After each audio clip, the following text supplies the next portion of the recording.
Alright guys, last review for the day is the new DC Universe Classics Atom figure. I'm pretty sure he's from Wave 19. I always get the waves confused because they release them and then they don't come out for 2 months and all that kind of stuff. And I'm pretty sure this is 19.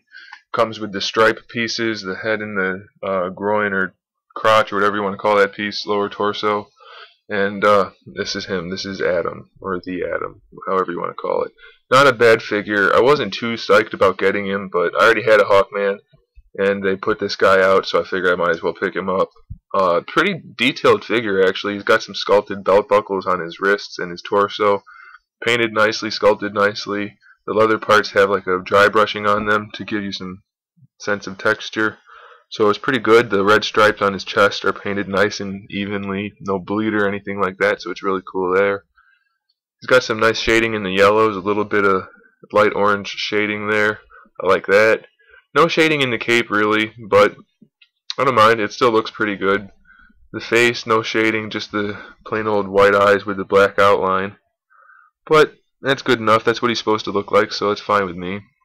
The yellow and the yellow line on the arms, not really any bleeding or anything like that. So overall, I'm pretty pleased. He's got a little bit of light shading on the skin as well, so that's pretty good. The red line on the boots, nice and clean and tight, no problems there either. So overall, I'm pretty pleased with this figure. All the paintwork is pretty solid on it. I have one complaint, actually two really big complaints. One is I wanted the double jointed knees again, like we saw in Azrael Batman. Why can't we get more double jointed knees? Mattel, we want those. These knees are ugly and they don't pose as well. But that's not a huge complaint because obviously I knew that before I bought it. Second complaint is something that I haven't noticed on my other figures. Maybe it's there using the same body. Maybe it's not. His right bicep is not in the right position. It's rotated in. When you bend his arm forward, the bicep is not lined up. If you look at this one, the bicep lines up perfectly with the elbow joint. If you look at this one, it doesn't line up. It's facing inward. You can see all the way around to the tricep. So it's really kind of awkward, and it limits the posability because it shouldn't be over that far.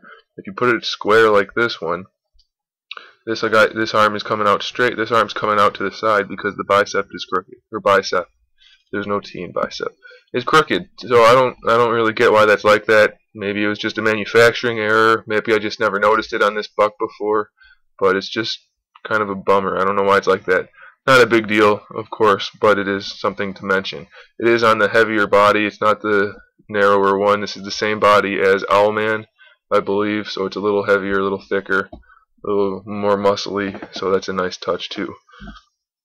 Great color scheme on this figure. Definitely a nice display piece. If you can overlook the bicep placement and the single jointed knees, which I imagine most people can, he's an easy buy, no problem at all. I got him with my DC Universe coupon, the $5 coupon from New York Comic Con. So he's definitely an easy buy for me. I only paid 11 bucks for him. So pretty happy about that. Not disappointed with the figure, just mention a couple things so that you guys know about him before you buy him, just in case it is a problem for you. I do recommend the figure though, it's pretty cool. He's one of the founding JLA members, or I guess JSA technically. So, nice figure, nice character, nice price, can't go wrong. Thanks for watching. Keep an eye out for more reviews and more custom figures in the future, and in the meantime, keep collecting.